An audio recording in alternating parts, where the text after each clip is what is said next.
देश में मुसलमान को भड़काने और सड़क पर लाकर तमाशा बनाने का गजब खेल चल रहा है। ममता, राहुल से लेकर ओवैसी, अखिलेश तक सब अपने अपने हिसाब से गेम सेट कर रहे हैं। लेकिन आज पाठशाला में आपके लिए वो चैप्टर लेकर आया हूं जो आपको बताएगा कि कैसे इस देश के बड़े बड़े नेताओं पर वक्फ की जमीन कब्जाने वालों का साथ देने का आरोप लगता रहा है, गंभीर आरोप लगते रहे। ऐसे नेताओं पर आरोप लगे जिनसे बचाने की गुहार लगाने के लिए मुसलमानों को सोनिया गांधी के घर तक जाना पड़ गया। और यह आरोप भी किसी और ने नहीं बल्कि खुद मुसलमानों ने लगाए। हजारों करोड़ों की वक्फ की संपत्ति मुसलमानों के लिए धार्मिक लिहाज से बहुत अहम जगहें, उसे तक हड़पने के आरोप लगे। और मोदी के आने के बाद यह सब कुछ बच पाया। क्या कुछ हुआ आज आप देखेंगे तो शॉक्ड रह जाएंगे। क्यों नरेंद्र मोदी को वक्फ कानून लाना पड़ा है, आज इसके जड़ में जाकर आपको रिपोर्ट दिखाऊंगा। यह चैप्टर आज आपकी आंखें खोलेगा। लेकिन पहले इस चैप्टर की एक झलक देखिए कि क्या आपको आगे दिखाने वाला हूं।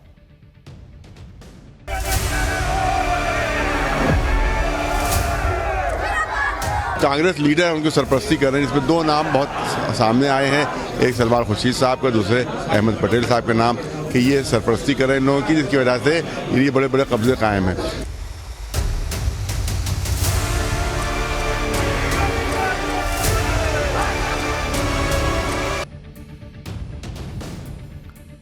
बॉस, ये तो अभी आपने झलक देखी है। ये चैप्टर आज आपके पैरों तले की जमीन खींच लेगा। देश का हर वो मुसलमान जो वक्फ एक्ट का विरोध करने के बारे में सोच रहा है, उसे आज ये चैप्टर जरूर देखना चाहिए। उसे खुद देखना चाहिए कि मोदी ने जो किया है वो मुसलमानं का भला करेगा, और वो भला करेगा जो आज तक नहीं हुआ। लेकिन ये चैप्टर अभी आपको थोड़ी देर में दिखाऊंगा। पहले यह देखिए कि वक्फ बिल जो कि अब वक्फ कानून बन चुका है, उस पर कैसे राहुल मोदी अब आमने सामने पहली बार आ गए। पीएम मोदी से लेकर राहुल गांधी तक ने इस पर क्या बोल दिया है। ममता बनर्जी तो अलग ही लेवल पर विरोध कर रही हैं। लेकिन पहले यह देखिए कि पानी सिर से ऊपर जाता देख प्रधानमंत्री मोदी ने वक्फ कानून पर खुद मोर्चा संभाला। पीएम मोदी ने वक्फ कानून को लेकर इंडी गठबंधन के जो दो बड़े भ्रम फैला रहा है, उसका उन्होंने तगड़ा जवाब दिया। जैसे इंडी गठबंधन यह भ्रम फैला रहा है कि वक्फ कानून से मोदी मुसलमानों की जमीन छीन लेंगे, लेकिन पीएम मोदी ने बताया कि कैसे यूपीए सरकार के दौरान वक्फ कानून में जो संशोधन किया गया था वो वक्फ की जमीन पर कब्जे का खुला लाइसेंस था। और अभी हम इस पर आपको एक्सक्लूसिव रिपोर्ट भी आगे दिखाएंगे। इंडी गठबंधन यह भ्रम फैला रहा है कि अभी टारगेट पर मुसलमानों की जमीन है, अगला नंबर सिख, ईसाई और हिंदुओं का है। लेकिन पीएम मोदी ने इस भ्रम का भी जवाब देते हुए कहा कि पुराने वक्फ बिल के जरिए मंदिर और गुरुद्वारों की जमीन पर भी कब्जा किया गया था। पीएम मोदी ने वक्फ बिल पर और क्या कहा, इसकी पूरी डिटेल बताऊंगा। राहुल से लेकर ममता तक वक्फ बिल पर क्या कह रहे हैं। बॉर्डर स्टेट में ही वक्फ पर बवाल क्यों बढ़ रहा है, क्या यह सिर्फ इत्तेफाक है, आज इसकी भी बात करूंगा। क्या मुसलमानों को भड़काने में पाकिस्तान, बांग्लादेश भी लग गए, और वक्फ की जमीन हड़पने वाले लैंड माफिया और नेताओं की साठगांठ के आरोप पर एक्सक्लूसिव इन्वेस्टिगेशन थोड़ी देर में दिखाऊंगा। लेकिन आज जो बवाल हो रहा है, पहले उसकी एक झलक देखिए।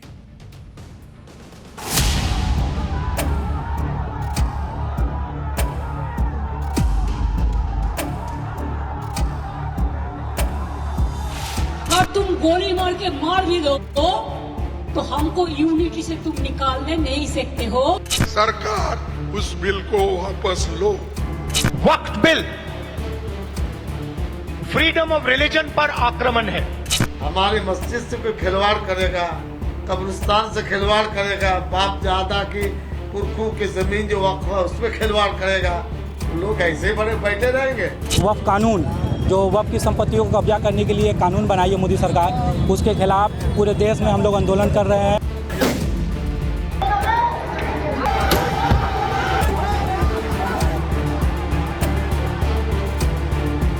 अब हम सर पर कफन बांध चुके हैं, हम अपना हक लेके रहेंगे। अल्लाह के बर्दाश्त नहीं करेंगे। जब मुसलमान अपने ईमान पर आ जाए तो फिर वो देखता नहीं है सामने कौन है।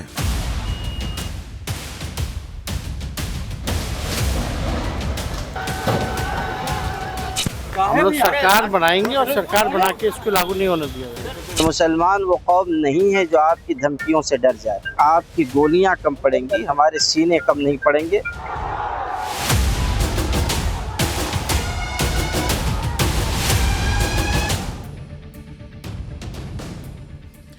वक्फ कानून के विरोधियों को जवाब देने के लिए खुद पीएम मोदी को मोर्चा इसलिए संभालना पड़ा क्योंकि ऐसे संकेत मिलने लगे हैं कि वक्फ की आड़ में देश की सुरक्षा को खतरे में डाला जा रहा है। उन राज्यों में वक्फ के खिलाफ भड़काऊ बयानबाजी और विरोध प्रदर्शन हो रहे हैं जो राज्य बॉर्डर से सटे हुए हैं और जहां मुस्लिम आबादी ज्यादा है। मैं आपको 3 तस्वीरें दिखा रहा हूं। इस वक्त देश में वक्फ कानून के विरोध में 3 राज्यों की सबसे ज्यादा चर्चा हो रही है। पहला बॉर्डर स्टेट है जम्मू कश्मीर, जहां विधानसभा में वक्फ कानून के विरोध में आज तीसरे दिन हंगामा हुआ और नेताओं के बीच मारपीट की नौबत आ गई भाई। दूसरा बॉर्डर स्टेट है बंगाल, जहां मुर्शिदाबाद में वक्फ कानून के विरोध में भीड़ ने पुलिस पर ही हमला कर दिया और मुर्शिदाबाद बांग्लादेश बॉर्डर से लगा हुआ जिला है। तीसरा बॉर्डर स्टेट है मणिपुर, जहां पहले से ही हालात ठीक नहीं है और वहां पर वक्फ के खिलाफ बड़े बड़े प्रदर्शन हो रहे हैं। मणिपुर में वहां वक्फ का समर्थन करने पर बीजेपी नेता के घर में आग तक लगा दी गई थी। इसलिए यह सवाल पूछना पड़ रहा है कि वक्फ कानून के विरोध में शुरू हुए ये प्रदर्शन भले ही अभी छोटे स्तर पर है, लेकिन जहां एक तरफ पाकिस्तान हो, दूसरी तरफ बांग्लादेश हो, ऐसे में बॉर्डर स्टेट में खास तौर पर मुसलमानों को जो भड़काया जा रहा है, क्या वो सिर्फ इत्तेफाक है? और ऐसी जगहों पर अलर्ट रहने की ज्यादा जरूरत है। सबसे ज्यादा टेंशन तो पश्चिम बंगाल को लेकर हो रही है क्योंकि वक्फ कानून के विरोध में कल बंगाल के मुर्शिदाबाद में जो हिंसक प्रदर्शन हुआ, उसमें सबसे डराने वाली बात यह है कि उग्र भीड़ ने बंगाल की पुलिस को भी निशाना बनाया था। पुलिस पर पथराव हुए थे, पुलिस को अपनी गाड़ी छोड़कर भागना पड़ा। अब ऐसी ऐसी तस्वीरें आई हैं। भीड़ ने गाड़ी में आग लगा दी। हालत यह हो गई कि मुर्शिदाबाद में इस प्रदर्शन के बाद भारी पुलिस फोर्स को तैनात किया गया है। पुलिस को इलाके में लगातार गश्त लगानी पड़ी। मुर्शिदाबाद से हमारे सहयोगी की एक रिपोर्ट देखिए, फिर बताऊंगा कि ममता बनर्जी ने इस हिंसा पर क्या कहा है और वो कैसे ऐसी बात कह रही हैं जो हो नहीं सकती लेकिन मुसलमानों को भड़का जरूर देगी।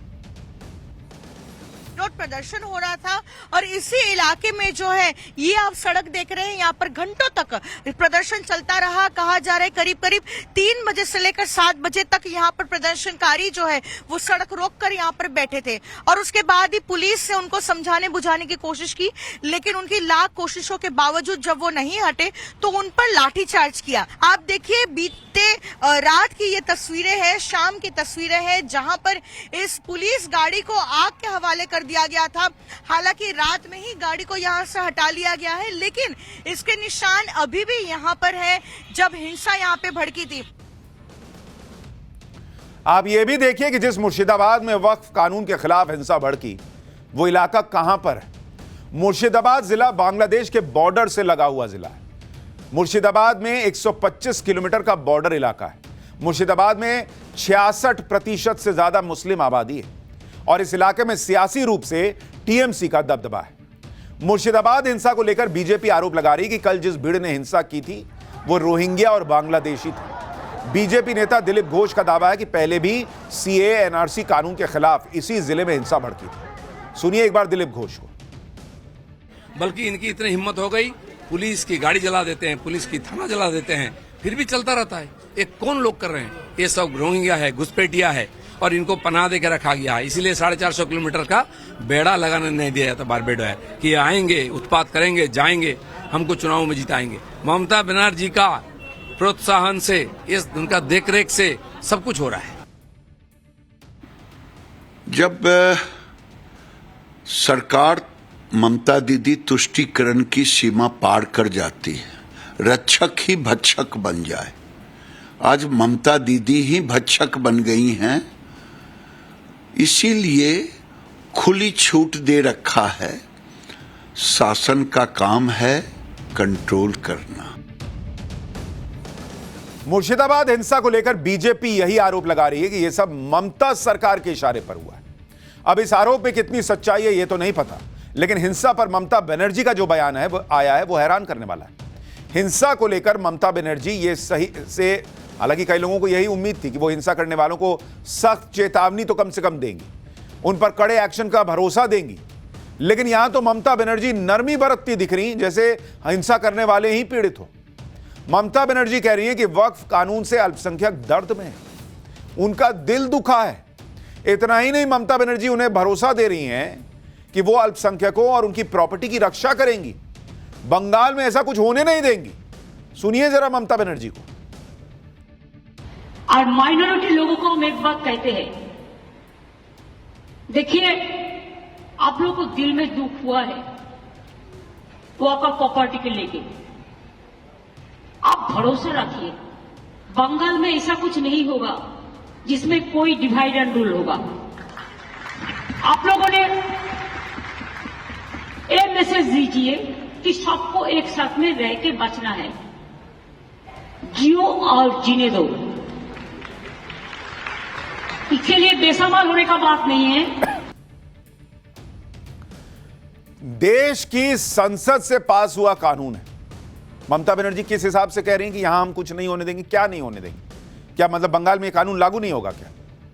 ममता बनर्जी कह रही हैं कि वो बंगाल में कुछ नहीं होने देंगी, और उनके इस बयान का तो एक मतलब यह भी है कि वो बंगाल में वक्फ कानून पास न होने की धमकी दे रही या लागू न होने की धमकी दे रही। ऐसी धमकी ममता बनर्जी सीए एनआरसी कानून को लेकर दे रही थी। क्या वक्फ कानून पर भी ममता बनर्जी उसी लेवल पर भड़का रही हैं क्या? इतना ही नहीं, वक्फ कानून के खिलाफ ममता बनर्जी बांग्लादेश से भारत के बिगड़ते रिश्तों का डर दिखा रही है। वो अपने बयान में कह रही हैं कि बांग्लादेश के बॉर्डर की स्थिति आप देखो, अभी इसको यानी वक्फ कानून को पास नहीं करना चाहिए था, लेकिन तुरंत कुछ करने से कभी कभी दिक्कत होती है। हमारे लिए दिक्कत है, हमारे इधर 33% माइनॉरिटी है, तो हम क्या करें? उसको निकाल दें? कैसे निकाल सकते हैं? या आज नहीं, आजादी के टाइम से। लेकिन बॉस, मुसलमानों को निकालने कह कौन रहा है? रोहिंग्या और बांग्लादेशियों को निकालने की बात उठती है, मुसलमानों को निकालने की तो बात नहीं होती जो भारत के नागरिक हैं। और वक्फ का कानून जो आया वो किसी को निकालने की बात तो कर नहीं रहा। आप सोचिए ममता बनर्जी वक्फ के विरोध में क्या क्या बातें कह दे रही हैं। ममता बनर्जी की भाषा सुनिए, वो गोली मारने जैसे बयान भी दे रही हैं। हमको कहते हैं आप क्यों हर धर्म का जगह में जाता है? हम कहा है, हम जिंदगी भर जाएगा और जाते रहेंगे। अगर तुम गोली मार के मार भी दो तो हमको यूनिटी से तुम निकालने नहीं सकते हो। इसमें क्या यूनिटी है बॉस कि एक धर्म को कानून बना के दे दिया आपने कि जहां उंगली रख दो वो जमीन तुम्हारी हो जाएगी? इससे यूनिटी पैदा हो रही थी, और ये रोक दिया तो यूनिटी खत्म हो जाएगी। कभी कहती है मुझे जेल भेज देंगे, कभी कहते हैं मुझे गोली मार दो फिर भी मैं जाऊंगी। अलग ही कहानी चल रही है इनकी। आप ये भी देखिए कि ये वही ममता बनर्जी हैं जो कुछ दिन पहले कह रही थी कि अगर वो सत्ता में आई तो पीएम मोदी के वक्फ कानून को पलट देंगी। वक्फ कानून के खिलाफ इधर ममता ने मोर्चा खोला है, उधर कांग्रेस भी इस रेस में पीछे नहीं दिखना चाहती, क्योंकि सवाल मुसलमान के वोट का है भाई। इसलिए गुजरात में हुए कांग्रेस अधिवेशन की समाप्ति पर जाते जाते कांग्रेस अध्यक्ष मल्लिकार्जुन खड़गे ने वक्फ कानून का मुद्दा छेड़ा और मोदी सरकार से इस बिल को वापस लेने की मांग कर दी। सुनिए। रात के 4, 4:30 बजे तक बहस हो गई, वोटिंग हो गई, हर क्लॉज में हमने वोटिंग की, और हमारे लोग जितने भी हमारे एमपी थे, राज्यसभा मेंबर थे, उन्होंने पूरी ताकत लगा के इस बिल का विरोध किया। और आज भी हम चाहते हैं सरकार उस बिल को वापस लो। यही हमारा मकसद था, इसलिए हम लड़ रहे थे। मल्लिकार्जुन खड़गे लड़ रहे थे, राहुल गांधी सेल्फी ले रहे थे। कांग्रेस अध्यक्ष बिल वापस लेने की बात कर रहे हैं, वहीं दूसरी तरफ राहुल गांधी वक्फ कानून के विरोध को अलग लेवल पर लेकर चले गए। राहुल गांधी ने कहा कि मुसलमानों के बाद मोदी सरकार ईसाई और सिखों को टारगेट करेगी। सुनिए राहुल गांधी को। वक्फ बिल फ्रीडम ऑफ रिलीजन पर आक्रमण है, कॉन्स्टिट्यूशन पर आक्रमण है। ऑर्गेनाइजर में लिखते हैं कि अब जो क्रिश्चियन कम्युनिटी है उनकी जमीन पर हम आक्रमण करने जा रहे हैं, और उसके बाद जो हमारे सिख भाई हैं आपके पास भी आएंगे। तो आप ये मत सोचिए कि ये आप पर आक्रमण नहीं है। आरएसएस की जिस मैगजीन का जिक्र राहुल गांधी कर रहे हैं कि ऑर्गेनाइजर में लिख दिया कि इसके बाद हम ईसाइयों की जमीन लेने वाले हैं, फिर सिखों की जमीन लेंगे, कहीं ऐसा नहीं लिखा हुआ बॉस। लेकिन ये मार्केट में जो फर्जी फैक्ट चेकर घूमते हैं, वो राहुल गांधी कुछ भी बोले उसका फैक्ट चेक ही नहीं करते, और राहुल गांधी को कोई फर्क नहीं पड़ता, उनको बस बोल देना है। वक्फ कानून पर राहुल गांधी ठीक वही भाषा बोल रहे हैं जो विदेश जाकर बोलते हैं कि भारत में तो अल्पसंख्यकों पर अत्याचार हो रहा है, सिखों को तो गुरुद्वारे जाने और पगड़ी पहनने की इजाजत नहीं। वो इसी तरह से भड़काते रहते हैं। कहीं इस बात का कोई जिक्र नहीं है कि भाई सिखों और ईसाइयों और हिंदुओं की जमीन, पहले भाई उनको वो अधिकार तो दे दो जो आपने दिया था मुसलमानों को, दे दो कि तुम भी जहां मन वहां उंगली रख लो, फिर उसके बाद 70 साल हिसाब चलने दो, फिर देखा जाएगा आगे क्या करना है। पहले ये तो कोई पूछे उनसे कि ऐसा किया है क्या, आपने दिया है क्या सिखों को ये अधिकार, ईसाइयों को ये अधिकार कि तुम उंगली रख दो, ले जाओ, जमीन तुम्हारी हो गई। वक्फ कानून पर राहुल गांधी खुलकर बोल रहे हैं, लेकिन जब संसद में मौका था तब नहीं बोले। उनकी बहन प्रियंका वाड्रा ने तो वोटिंग तक में हिस्सा नहीं लिया था। लेकिन राहुल गांधी और विपक्ष के इस नैरेटिव को पीएम मोदी के उस बयान ने कमजोर कर दिया, जिसमें एक इंटरव्यू में पीएम मोदी ने कहा कि पुराने वक्फ कानून को कांग्रेस ने वोट बैंक की राजनीति का हथियार बनाया हुआ था। 2013 में वक्फ कानून में किया गया संशोधन मुस्लिम कट्टरपंथियों और भूमाफियाओं को खुश करने का प्रयास था। कट्टरपंथियों और भूमाफियाओं के हौसले बुलंद हो गए। केरल में ईसाई समाज के ग्रामीणों पर वक्फ के दावे, हरियाणा में गुरुद्वारों की जमीन विवादों में, कर्नाटक में किसानों की जमीन पर दावा, सब अब कानूनी उलझनों में फंसी पड़ी है। अब मंदिर हो, चर्च हो, गुरुद्वारे हो, खेत हो, सरकारी जमीन हो, किसी को भी भरोसा नहीं रह गया था कि उनकी जमीन उनकी ही रहेगी। सिर्फ एक नोटिस आता था और लोग अपने ही घर और खेत के लिए कागज ढूंढते रह जाते थे। जो कानून न्याय के लिए था वो डर का कारण बन गया। ये कैसा कानून था भाई?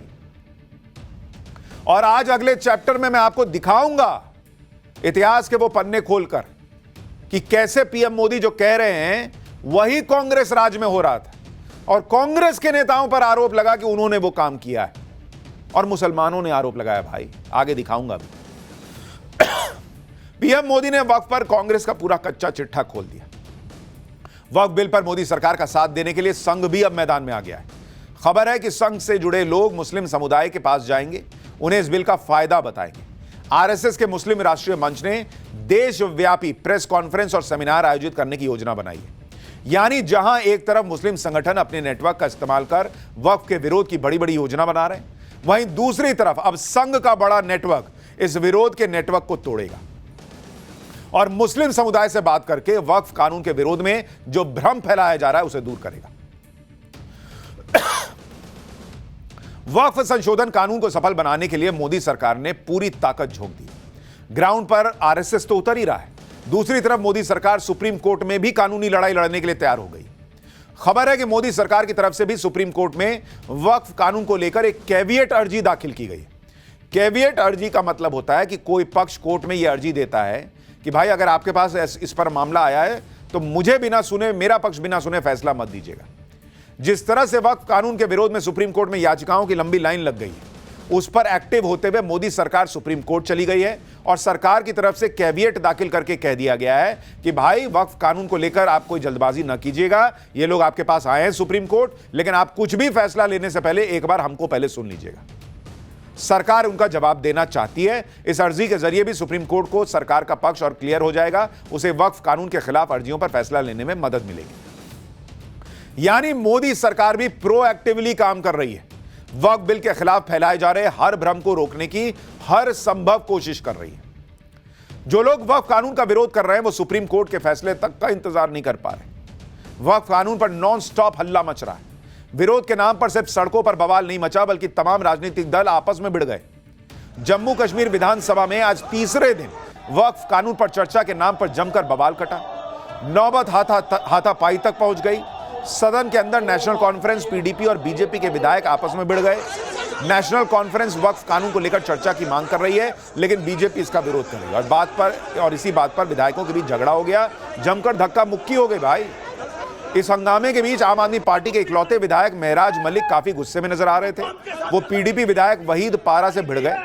आप विधायक ने पीडीपी पर कौम से गद्दारी का आरोप लगा दिया। देखिए क्या हुआ है। मुफ्ती साहब उसे कौम के साथ गद्दारी की है, तुमने भाजपा के साथ गद्दारी की है। अरे हाउस नहीं है, इतना माफिया लाए इन्होंने, गुंडे भाई बाहर देखो कितने लोग हैं। कौन है वो इनको लगता है हैरान करेगा। अरे एक को भी नहीं छोड़ूंगा, एक को भी नहीं छोड़ूंगा। वक्फ बिल के विरोध में मणिपुर में जिस तरह का विरोध हो रहा है उसकी तस्वीरें भी आपको हैरान कर देंगी। मणिपुर में यह हो रहा है। मणिपुर की सड़कों पर मुस्लिम संगठन किस तरह से विरोध प्रदर्शन कर रहे हैं उसकी तस्वीरें देखिए। 100-200 लोग नहीं है भाई, सैकड़ों हजारों की भीड़ मणिपुर में सड़क पर आ गई। ऐसा लग रहा है जैसे ये वक्फ के खिलाफ प्रदर्शन नहीं बल्कि शक्ति प्रदर्शन हो रहा है। इतना ही नहीं, इस प्रदर्शन में जितने मुस्लिम पुरुष थे उससे कहीं ज्यादा मुस्लिम महिलाएं सड़क पर आ गई। एक बार तो ये तस्वीरें देखकर किसी को भी शाहीन बाग के प्रदर्शन की याद आ जाएगी। आप सोचिए, प्रदर्शन उस मणिपुर में हो रहा है जिसे लेकर विपक्ष कहता है कि वहां हालात बहुत खराब हैं, लेकिन तस्वीर तो कुछ और ही कहानी बता रही। और इसलिए ये सब कुछ जो हो रहा है वो बड़े सवाल खड़े करता है कि क्या ये प्रदर्शन बॉर्डर स्टेट्स में जानबूझ के तो नहीं कराया जा रहा। खैर, पाठशाला की अब एक्सक्लूसिव इन्वेस्टिगेशन का वक्त हो गया है। वो रिपोर्ट जो देश के हर मुसलमान को देखनी चाहिए। मोदी मुसलमान और वक्फ की जमीन हड़पने वाले माफिया पर वो खुलासा जो हैरान कर देगा। वो नेता कौन जिन पर खुद मुसलमानों ने लगाया था वक्फ की जमीन हथियाने वालों का साथ देने का आरोप। दिल्ली में 2000 करोड़ की वक्फ की जमीन हथियाने का आरोप लगा तो सोनिया गांधी के पास मुसलमान क्यों पहुंचे, अमेठी से लेकर रायबरेली तक क्या हुआ था, आज ये वो चैप्टर है जो आपकी आंखें खोल देगा।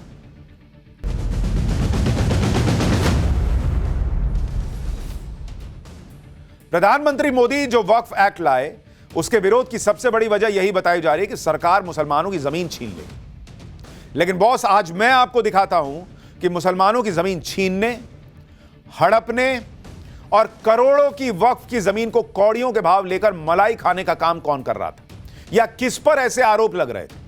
वो पार्टी कौन थी, वो नेता कौन थे, सुनेंगे तो पैरों तले जमीन निकल जाएगी। और ये आरोप हम नहीं लगा रहे हैं, ये आरोप लगाने वाले भी खुद मुसलमान थे। मुसलमानों के बड़े नेता कल्बे जवाद जैसे लोग भी आरोप लगा रहे थे कि बॉस, मुसलमानों की जमीन एक पॉलिटिकल पार्टी ने ले ली है। और आज सबके सुर बदल गए। आज ये रिपोर्ट आंखें खोल देने वाली रिपोर्ट है, इसलिए इसे बहुत ध्यान से देखिएगा। आज पाठशाला में वक्फ पर कांग्रेस के काले इतिहास पर एक्सक्लूसिव रिपोर्ट दिखाने जा रहा हूं। कैसे 2011 से लेकर 2013 तक दिल्ली में हजारों करोड़ की वक्फ की जमीन पर कब्जे के लिए कांग्रेस के दिग्गज नेता अहमद पटेल तक पर आरोप लग गया था। सोनिया गांधी की रायबरेली से लेकर राहुल गांधी की अमेठी तक में मुसलमानों ने विरोध प्रदर्शन किया था। वक्फ की जमीन पर कब्जा करने के लिए लोगों को डराने, धमकाने, एफआईआर तक करा देने के आरोप लगे और मामला यहां तक चला गया कि 10 जनपद यानी सोनिया गांधी तक पहुंच गया। वक्फ की जमीन बचाने के लिए मुसलमानों ने सोनिया गांधी तक से गुहार लगाई, लेकिन उन्हीं लोगों का कहना है कि वहां से भी कोई मदद नहीं मिली। आज इतिहास के वो पन्ने खोलने जा रहा हूं जिन्हें बिना देखे आप वर्तमान और भविष्य को समझ नहीं पाएंगे।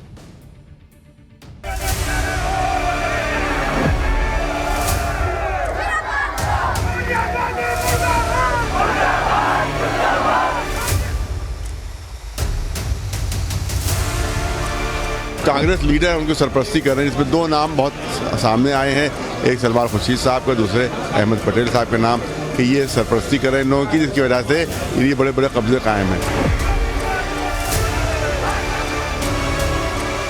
वक्फ के नाम पर औने पौने दाम में किराए पे देने वाले लोगों को पकड़ना है। इस जगह के लिए अमातुल्लाह खान ने भी हड़पने के लिए पूरी ताकत लगाई। ये गैंग जो अहमद पटेल साहब इन सबका, ये वक्फ माफिया एक ऑपरेट करता है, जो वक्फ माफिया वक्फ की जमीनों पर कब्जा करता है।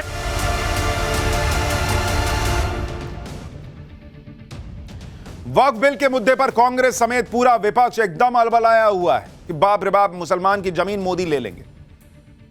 और सच्चाई क्या है? इनको मुसलमानों पर अत्याचार दिखाई दे रहा है, लेकिन खुद क्या किया या इनके जमाने में क्या हुआ ये नहीं बताते। एक समय ऐसा भी था जब इसी कांग्रेस के नेताओं से लेकर बड़े बड़े नेताओं पर वक्फ माफिया गिरोह का साथ देने का आरोप लग रहा था, और यह आरोप मुसलमानों ने ही लगाए थे। इनके खिलाफ प्रदर्शन मुसलमानों ने किए थे। मतलब कोई बीजेपी नहीं, कोई हिंदू नेता नहीं आरोप लगा रहा था, ना कोई पत्रकार लगा रहा था, बल्कि खुद मुस्लिम संगठनों ने बहुत गंभीर आरोप लगाए थे। जिन नेताओं पर आरोप लगे, जिनकी खबरें आई, उनके नाम सुनेंगे तो हैरान रह जाएंगे। कांग्रेस के दिवंगत नेता अहमद पटेल, कांग्रेस नेता सलमान खुर्शीद का भी नाम लिया गया, अभी आपने सुना। आप नेता अमानतुल्लाह खान और कांग्रेस से आम आदमी पार्टी में गए मतीन अहमद। हालांकि बाद में जिन जमीनों को हड़पने के आरोप लगे उन्हें कब्जे से छुड़ा लिया गया और कुछ केस में नेताओं के नाम हट गए, लेकिन आज आपको यह खबर देखनी चाहिए कि क्यों नरेंद्र मोदी को कहना पड़ा कि वक्फ बिल मुसलमानों को ही लैंड माफिया से बचाने के काम आएगी। क्या चल रहा था इस देश में, आज आपको देखना चाहिए। आज आपको दो केस स्टडी दिखाता हूं जिसमें मुसलमानों ने सीधा आरोप कांग्रेस नेताओं पर लगाया था, और दोनों ही जमीन वक्फ की प्रॉपर्टी थी बॉस, और दोनों ही नेता मुसलमान थे। दिल्ली के जोरबाग में वक्फ की एक जमीन है जिसे करबला भी कहते हैं। यहीं पर अंजुमन हैदरी ट्रस्ट है जो करबला की जमीन की देखभाल करता है। अंजुमन हैदरी के महासचिव मुस्लिम धर्मगुरु मौलाना कल्बे जव्वाद है, और इसी ट्रस्ट ने साल 2011 से लेकर 2013 तक करबला की जमीन बचाने के लिए संघर्ष किया था। यही वो जमीन है जोरबाग में, दिल्ली का प्राइम इलाका, बड़े बड़े अमीर यहां रहते हैं, करोड़ों की जमीन होती है यहां पर, लेकिन यहां वक्फ की जमीन को बचाने के लिए संघर्ष करना पड़ा था। और जिन लोगों ने संघर्ष किया, कल्बे जव्वाद के संगठन ने संघर्ष किया, उनका आरोप क्या था? आरोप यह था कि करबला की जमीन को कांग्रेस नेताओं ने अवैध रूप से हथिया लिया है। यह आरोप लगाया था इन्होंने। आरोप के मुताबिक अहमद पटेल करबला की जमीन पर मैरिज हॉल बनाना चाहते थे। विरोध करने पर पुलिस प्रदर्शनकारियों को पीटती थी। उलेमाओं को दिल्ली पुलिस ने जेल भेज दिया था, कांग्रेस की सरकार थी उस वक्त। यह सब केंद्र सरकार के कहने पर हो रहा था। यह खुद मौलाना कल्बे जव्वाद का संगठन आरोप लगा रहा था कि भाई वहां मौलाना प्रदर्शन करने गए कि वक्फ की जमीन न पकड़ो, न हड़पो, तो उनको उठा उठा के जेल में डाल दिया गया था। यह 2011 से 13 की बात कर रहा हूं, यह मोदी सरकार नहीं थी उस वक्त। मौलाना कल्बे जव्वाद और अंजुमन हैदरी ने सीधे अहमद पटेल पर आरोप लगा दिया था। यह 2013 का समय था और उस समय यूपीए की सरकार थी। अहमद पटेल कांग्रेस में सोनिया गांधी के बाद सबसे ताकतवर नेता माने जाते थे। इतने ताकतवर नेता के खिलाफ आरोप लगे पर कोई सुनवाई नहीं। इसके बाद अंजुमन हैदरी और मौलाना कल्बे जव्वाद ने सड़क पर उतरकर प्रोटेस्ट किया था। ये आपको 2013 की तस्वीर दिखा रहा हूं। जोरबाग में करबला की जमीन को बचाने के लिए लगातार प्रदर्शन चल रहा था। मुस्लिम संगठन और मौलाना सीधे सोनिया गांधी और राहुल गांधी से जवाब मांग रहे थे। बैनर पोस्टर पर लिखकर, आप देखिए लिखा हुआ है कि सोनिया गांधी, राहुल गांधी जवाब दो। अहमद पटेल को बर्खास्त करने की डिमांड मुसलमान सड़क पर उतरकर कर रहा था 2013 में। यहां तक कि अहमद पटेल को गिरफ्तार करने की डिमांड चल रही थी। सुनिए एक बार 2013 में वक्फ की जमीन बचाने के लिए मुसलमानों को कैसा संघर्ष करना पड़ रहा था।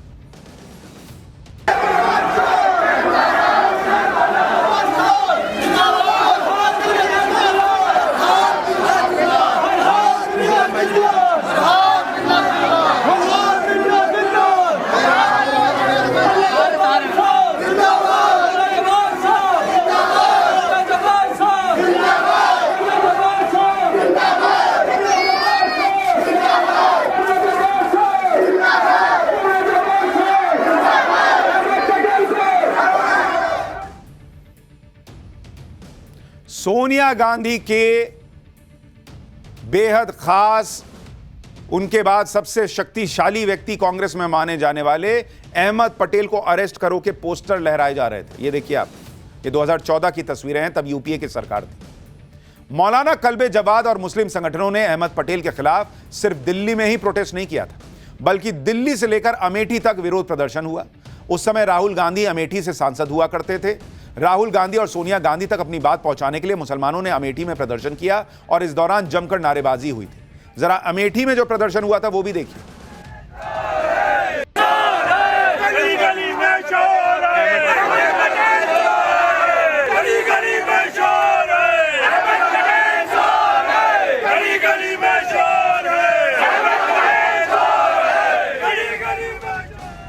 ये सारे विरोध प्रदर्शन करने वाले मुसलमान हैं, ये ध्यान रखिएगा। ये इसलिए बता रहा हूं, मुझे कोई शौक नहीं है कि जमीन हड़पने का आरोप जिस पे लगा वो मुसलमान, विरोध प्रदर्शन करने वाला मुसलमान। ये इसलिए बताना पड़ रहा है क्योंकि माहौल ये बनाया जा रहा है कि भाई इस देश में मुसलमानों पर अत्याचार हो रहा है क्योंकि एक हिंदूवादी सरकार काम कर रही है। ये 2013-14 की तस्वीरें आपको दिखा रहा हूं। इतने विरोध प्रदर्शन के बाद भी मुसलमानों की कहीं कोई सुनवाई नहीं हो रही थी उस दौर में। इसलिए खुद मौलाना कल्बे जव्वाद को सड़क पर उतरना पड़ा था। मौलाना कल्बे जव्वाद ने अमेठी में अहमद पटेल के खिलाफ रोड शो निकाला था। वक्फ की जमीन से कब्जा हटाने के लिए नारेबाजी की थी। जरा देखिए।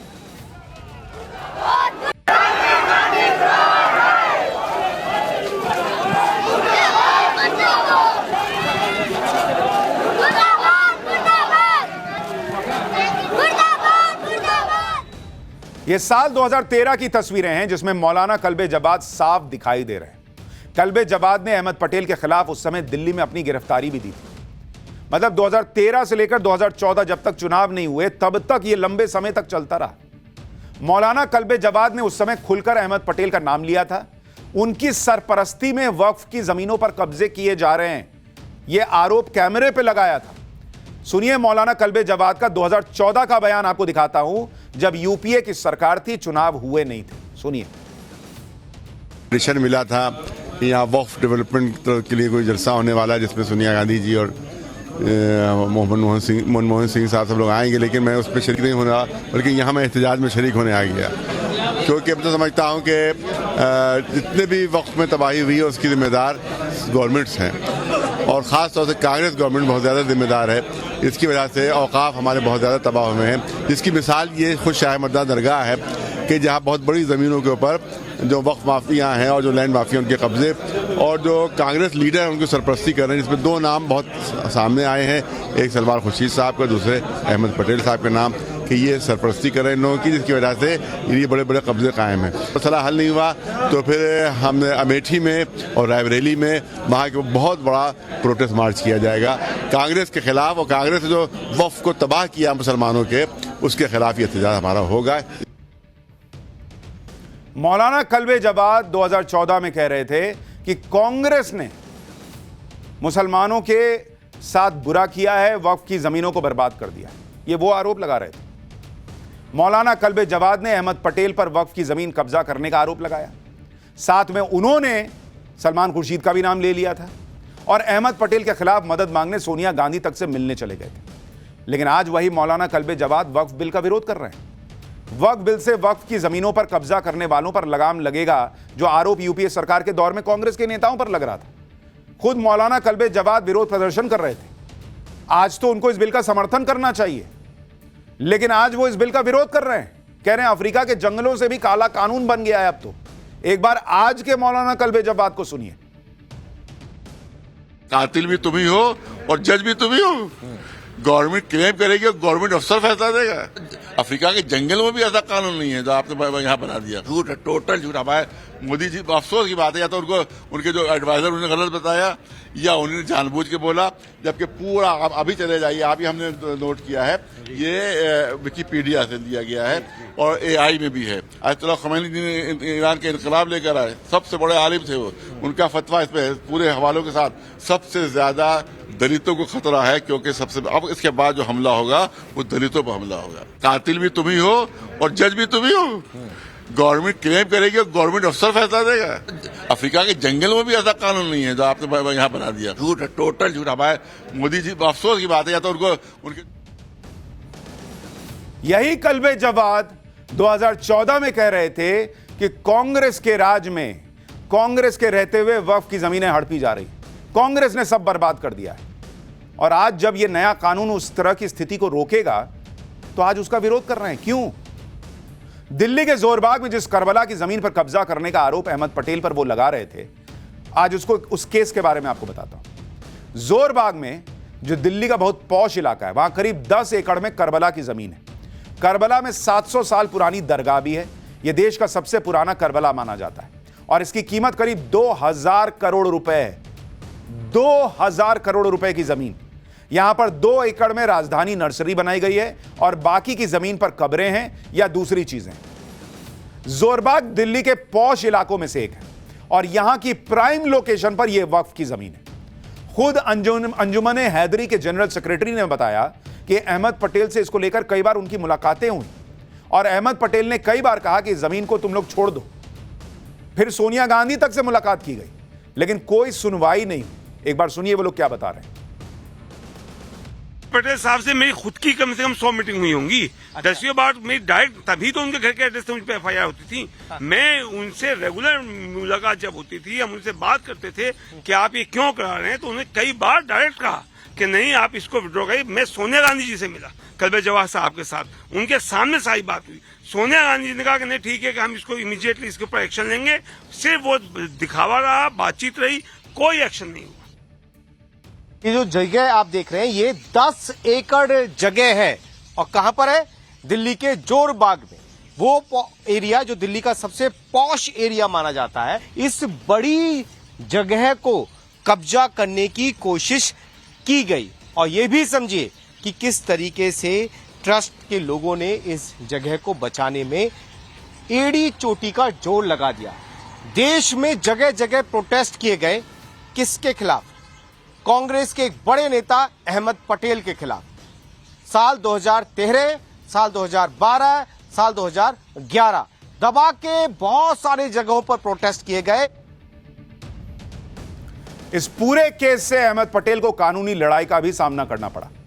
जोरबाग वाले केस में अहमद पटेल के खिलाफ एफआईआर हुई। आखिरकार 2018 में दिल्ली की कोर्ट ने अहमद पटेल को सम्मन भेजा। हालांकि 2019 में अहमद पटेल को इस मामले में राहत मिल गई थी। इस पूरे मामले में अहमद पटेल इंपॉर्टेंट नहीं है। सवाल यह है कि इस तरह की चीजें चल रही थी और जो लोग इसको देख रहे थे, झेल रहे थे, वो कैसे इस नए कानून का विरोध कर सकते हैं? आज कांग्रेस के नेता जिन मुसलमान धर्मगुरुओं के कंधों पर बंदूक रखकर चला रहे हैं और वक्फ के नाम पर देश भर में माहौल बना रहे हैं, यही कांग्रेस उन्हीं मुस्लिम धर्मगुरुओं के साथ क्या करती थी? इन्हीं मुस्लिम धर्मगुरुओं को सड़क पर उतरना पड़ता था। और बात सिर्फ कांग्रेस की नहीं है। वक्फ की जमीन पर कब्जा करने का आरोप आम आदमी पार्टी के नेता अमानतुल्लाह खान पर भी लगा है।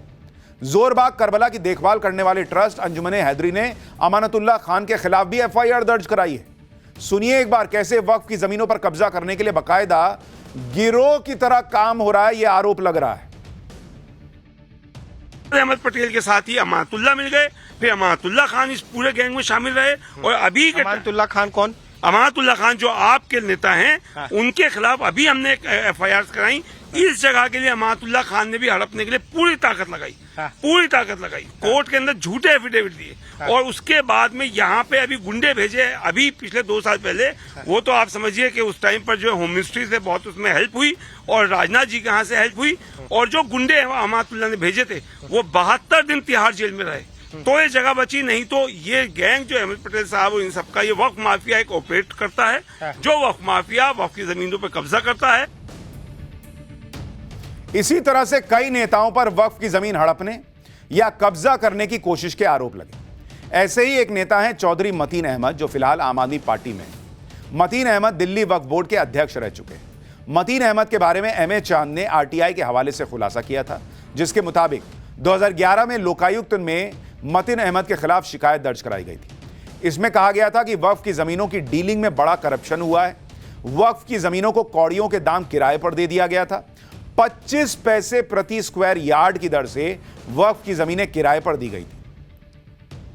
वक्फ की जमीनों को किस तरह से औने पौने दाम पर किराए पर देने का आरोप लगा था, उसकी डिटेल सुनिएगा तो शॉक्ड रह जाएगा। वक्फ की 426 स्क्वायर यार्ड की जमीन को 5,000 रुपए, मात्र 5,000 रुपए प्रति महीने की दर से किराए पर दिया गया था, जबकि इसका मार्केट रेट क्या था पता है? 8 से 9 लाख रुपया महीना बॉस। 8 से 9 लाख रुपया जिस जमीन का मिलना चाहिए वक्फ का, उसको 5,000 रुपया महीने के रेट पे दिया गया था। अब आपको समझ में आ रहा है कि क्यों सच्चर कमेटी की रिपोर्ट में लिखा था कि वक्फ की संपत्तियों से 12,000 करोड़ रुपया आना चाहिए और आता था 150-200 करोड़। आ रहा है समझ में?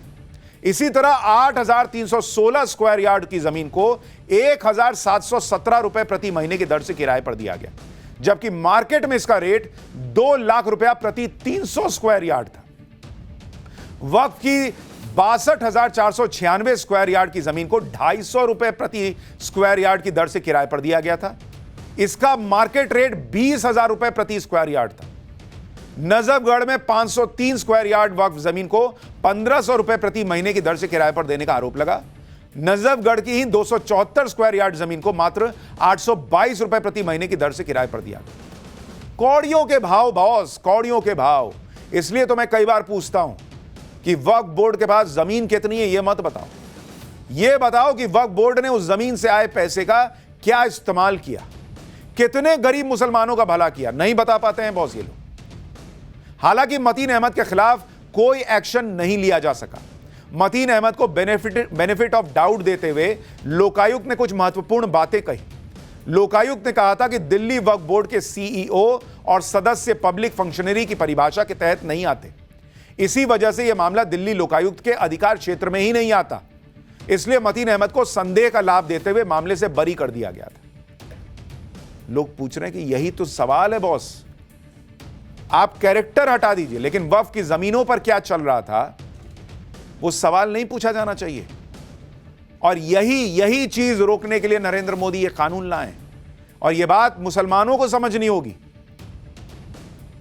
हमारे जो रिसर्चर हैं कुंवर, उन्होंने ये सारी रिसर्च निकाली, तो उसमें हमने एक चीज और देखी।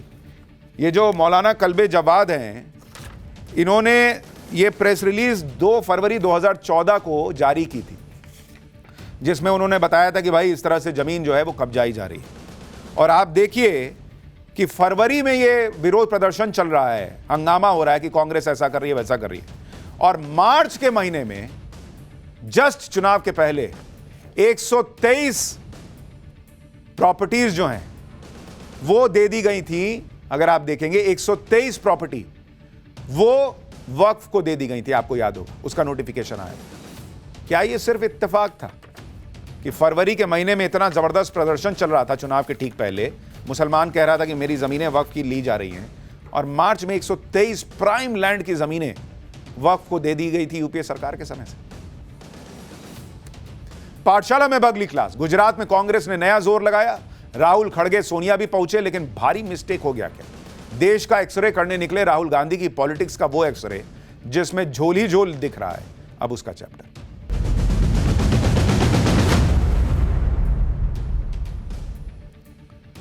लगातार हार के बाद अपने सबसे बुरे दौर से गुजर रही कांग्रेस मंथन में जुटी और सियासी जमीन तलाशने के लिए कांग्रेस ने अहमदाबाद को चुना, जहां 2 दिन का अधिवेशन आज खत्म हो गया। अहमदाबाद में अधिवेशन इसलिए रखा गया क्योंकि पहला टारगेट गुजरात चुनाव है, जिसके दम पर ही कांग्रेस आगे की राजनीति को धार देने की योजना बना रही है। गुजरात में इसलिए भी अधिवेशन रखा गया क्योंकि यह पीएम मोदी का गढ़ है। कांग्रेस की कोशिश थी कि अहमदाबाद से मोदी को सीधा संदेश दे देंगे कि भाई कांग्रेस लड़ना जानती है, फ्रंट फुट पर आकर चुनौती देना चाहती है, देखो आपके गढ़ में आके हम चुनौती दे रहे हैं। इस अधिवेशन को कांग्रेस ने ऐसे प्रोजेक्ट किया था कि पार्टी की सियासत बदल देने वाली पार्टी, लेकिन पार्टी कार्यकर्ताओं को उम्मीद थी कि कांग्रेस में क्रांति आ जाएगी। अहमदाबाद में जब आलाकमान मौजूद होगा तो बड़े बड़े फैसले होंगे, कड़े फैसले होंगे, पार्टी और देश की सियासत सब कुछ बदल दिया जाएगा। मतलब हालात, जज्बात सब बदल जाएंगे। भाई कांग्रेस केंद्र में 11 साल से सत्ता से बाहर, गुजरात की सत्ता से बीते 3 दशक से बाहर, देश की सबसे पुरानी पार्टी चुनाव दर चुनाव सिकुड़ती जा रही है। ऐसे में अहमदाबाद अधिवेशन में कांग्रेस का फोकस पार्टी को दोबारा खड़ा करने, जमीनी स्तर पर संगठन को मजबूत करने और राष्ट्रीय स्तर पर विपक्षी एकता को बढ़ावा देने पर था। लेकिन कांग्रेस के अधिवेशन में हो क्या रहा है? कांग्रेस अध्यक्ष अभी भी ईवीएम पर अटके हुए हैं। राहुल गांधी जातिगत जनगणना से आगे नहीं बढ़ पा रहे। वहीं कांग्रेस के नेताओं ने अपनी पार्टी और राहुल गांधी से ही इतने सवाल पूछ डाले मंच पर खड़े होकर कि लोग कह रहे हैं कि भैया ये तो भारी मिस्टेक कर दिए ये लोग ये कार्यक्रम करके। कांग्रेस अधिवेशन में क्या कुछ हुआ, जरा उसकी एक झलक देखिए। क्लिप्स वायरल हो रही हैं कि हालात और जज्बात बदलने निकले थे, यहां तो कांड हो गया।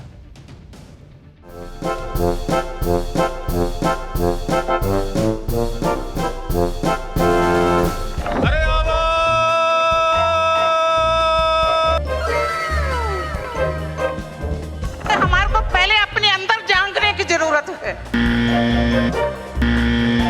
राहुल जी, मैं आपसे कहने आया हूँ, खड़गे जी, मैं आपसे कहने आया हूँ, देश का एक्सरे होना चाहिए। राहुल गांधी जी ने वेस्ट इंडिया के खिलाफ लड़ाई लड़ रहा है। अरे हिंदुस्तान जिंदाबाद, सोनिया गांधी हिंदुस्तान, राहुल गांधी हिंदुस्तान।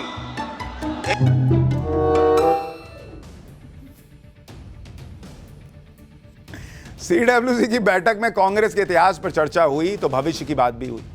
महात्मा गांधी और सरदार पटेल की विरासत को याद किया गया। सरदार पटेल की 150वीं जयंती को तो देश भर में मनाने का ऐलान भी हो गया, लेकिन जब बारी उन्हें सम्मान देने की आई तो राहुल गांधी के हाथ फिसल गए। लोग सोशल मीडिया पर पूछ रहे हैं कि भाई सरदार पटेल की प्रतिमा पर माल्यार्पण के लिए पहुंचे तो इतनी जल्दबाजी में क्यों थे कि ऐसा लगा कि ठीक से माला भी नहीं पहना रहे हैं, ऐसे बस डाले और निकल लिए वाला हिसाब लगा। जब ऐसे मौके आते हैं तो राहुल गांधी चूक कर जाते हैं और ऐसी ही सिचुएशन में पीएम मोदी माइलेज ले जाते हैं। अब देखिए अधिवेशन के दौरान मल्लिकार्जुन खड़गे को कितना बेइज्जत होना पड़ा, ये बीजेपी के लोग सोशल मीडिया पे पूछ रहे हैं। मंच पर आला नेताओं के लिए सोफे लगे हुए थे, साइड में एक कुर्सी थी, जब सभी नेता बैठने लगे तो अंबिका सोनी भी पहुंच गई। मल्लिकार्जुन खड़गे ने उन्हें सोफे पर बैठा दिया और खुद चेयर पर बैठ गए। लेकिन ना तो सोनिया गांधी और ना ही राहुल गांधी ने उस कुर्सी को चुना। उस कुर्सी पर बैठना मल्लिकार्जुन खड़गे को पड़ा। तो बीजेपी के लोग ट्वीट करके पूछ रहे हैं कि भाई मल्लिकार्जुन खड़गे दलित हैं इसलिए उनको कुर्सी पर बैठा दिए, बाकी लोग सोफे पर बैठ गए क्या? राहुल गांधी ने एक बार फिर दिखाया कि पार्टी का अध्यक्ष भले ही कोई भी हो लेकिन सबसे ऊपर वही है। लेकिन कांग्रेस के इस अधिवेशन में एक बार नहीं बल्कि कई बार ऐसी स्थिति बनी कि मल्लिकार्जुन खड़गे तो छोड़िए, राहुल गांधी के पास भी जवाब नहीं था। अब जैसे कांग्रेस नेता आलोक मिश्रा जब भरे मन से पार्टी में नियुक्तियों पर सवाल उठाने लगे तो मल्लिकार्जुन खड़गे ताली बजाने के अलावा कुछ कर ही नहीं पाए। सुनिए जरा कैसे कांग्रेस के नेता ने ही पोल खोल दी मंच पर खड़े होकर। राहुल जी मैं आपसे कहने आया हूं, खड़गे जी मैं आपसे कहने आया हूं, आप भाजपा के लोगों को हटाना चाहते हैं कांग्रेस से। कांग्रेस के अंदर जो भाजपा के लोग हैं उन्हें हटाना चाहते हैं। मैं आपसे पूछना चाहता हूं कि कोई अगर शहर अध्यक्ष जिसका एक लड़का सपा में हो और जिसका एक लड़का भाजपा में हो, क्या वो शहर अध्यक्ष होने लायक है? राहुल जी मैं आपसे पूछता हूं, खड़गे जी मैं आपसे पूछता हूं कि एक व्यक्ति जिसका एक लड़का समाजवादी पार्टी में है और दूसरा भारतीय जनता पार्टी में है, क्या वो शहर अध्यक्ष होने लायक है?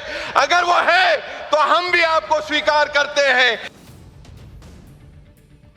अब कांग्रेस नेता ने ऐसा सवाल कर दिया कि सोनिया गांधी भी तालियां बजा रही थी, राहुल गांधी तो ऐसा लगा बगले झांकने लगे। वो कह रहे कि भाई ऐसा हो सकता है तो हम आपको स्वीकार कर सकते हैं।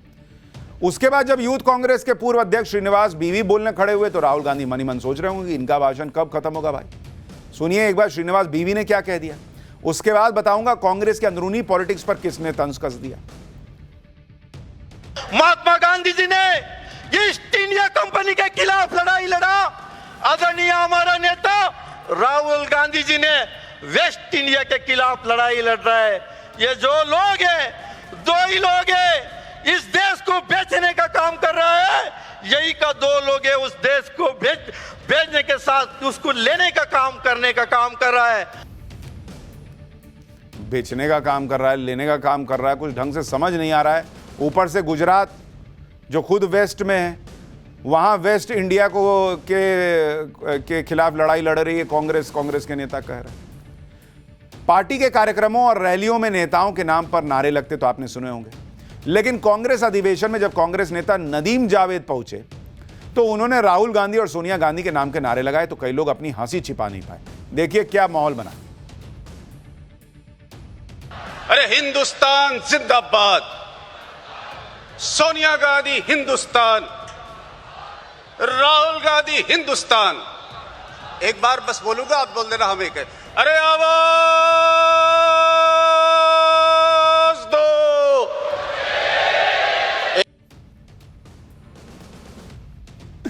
यहां तक तो ठीक था, लेकिन जब राजस्थान कांग्रेस की नेता रेहाना रियाज चिश्ती ने भरे मन से कह दिया कि राहुल गांधी की पदयात्रा फेल हो गई थी तो अब वहां पे जो लोग थे सब सकपका गए। देखिए वहां क्या हुआ। राहुल जी ने पूरे देश में कन्याकुमारी से लेकर कश्मीर तक पदयात्रा किया। उनके साथ में बहुत बड़ा एक आवाम चल रहे थे और कहाँ आके हम फेल हो जाते हैं। हमारे नेता दिन रात 24 घंटे काम करते हैं। कौन इनको फेल करना चाहता है? हमारे को पहले अपने अंदर झांकने की जरूरत है। हमें बहुत जरूरत है, हमारे में से कौन गद्दार है जो हमारे नेता को फेल करना चाहते हैं, जो दिन रात मेहनत करते हैं, जो आवाम की बात करते हैं। यानी उन्होंने इशारों में कह दिया कि राहुल गांधी की जो भारत जोड़ो यात्रा थी वो फेल थी, और किसने फेल किया, वो गद्दार कौन है, वो पता लगाना चाहिए। नेताओं के बयानों की छोड़ दें तो अहमदाबाद में 64 साल बाद हो रहे कांग्रेस के अधिवेशन में कई मुद्दों पर चर्चा हुई, जैसे कांग्रेस पार्टी आने वाले दिनों में किस तरह की राजनीति करेगी, बीजेपी के मुकाबले के लिए पार्टी की रणनीति क्या होगी, राज्यों से जुड़े सियासी मुद्दों पर कांग्रेस पार्टी की लाइन कौन तय करेगा। ऐसे तमाम सवालों पर कांग्रेस के 84वें अधिवेशन में मंथन हुआ। कांग्रेस के राष्ट्रीय अध्यक्ष मल्लिकार्जुन खड़गे ने बताया कि आने वाले समय में पार्टी की राजनीतिक दिशा क्या होगी। मल्लिकार्जुन खड़गे ने पार्टी और संगठन को मजबूत बनाने का आह्वान किया। उन्होंने कार्यकर्ताओं से कहा कि सभी सहयोग करेंगे और कांग्रेस पार्टी के साथ बने रहें। कांग्रेस निश्चित रूप से अगले गुजरात विधानसभा चुनाव में सरकार बनाएगी। शशि थरूर ने अधिवेशन के दौरान कार्यकर्ताओं को पार्टी की रीढ़ बताया। कहा कि कांग्रेस को उम्मीद की पार्टी होना चाहिए, न कि नाराजगी की। हमें भविष्य की पार्टी बनना है, न कि केवल अतीत की बातें करने वाला राजनीतिक दल। राहुल गांधी भी अधिवेशन में बोले, लेकिन उन्होंने अपनी पार्टी की कम और आरएसएस, अडानी, अंबानी से लेकर बांग्लादेश और ट्रंप टैरिफ पर जमकर बात की। यानी मोदी सरकार को घेरने का कोई मुद्दा नहीं छोड़ा। पीएम मोदी का नाम लेते हुए फिर से जातिगत जनगणना की बात करने लगे। सुनिए एक बार। तेलंगाना में हमने एक क्रांतिकारी कदम उठाया, जाति जनगणना। उससे कुछ महीने पहले मैंने पार्लियामेंट हाउस में भाषण दिया था। मोदी जी के सामने कहा कि मोदी जी आप जाति जनगणना कराइए। देश को मालूम होना चाहिए इस देश में दलित कितने हैं, पिछड़ा वर्ग कितना है, अति पिछड़ा कितना है, अति दलित कितने हैं, आदिवासी कितने हैं, माइनॉरिटीज कितने हैं, गरीब जनरल कास्ट के कितने लोग हैं।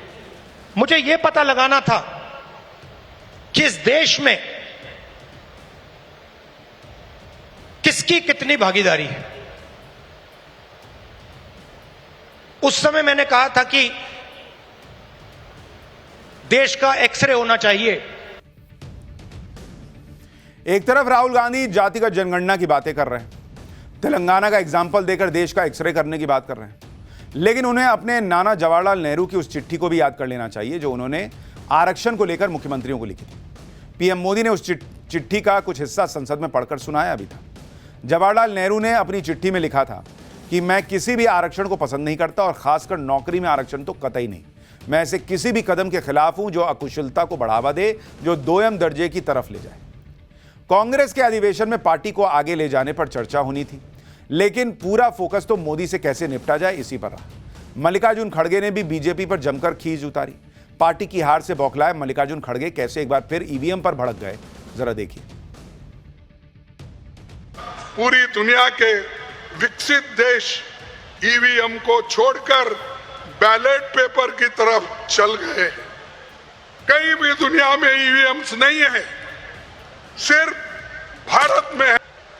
इसीलिए विकसित देश भी बैलेट पेपर में, लेकिन हम ईवीएम पे चल रहे हैं।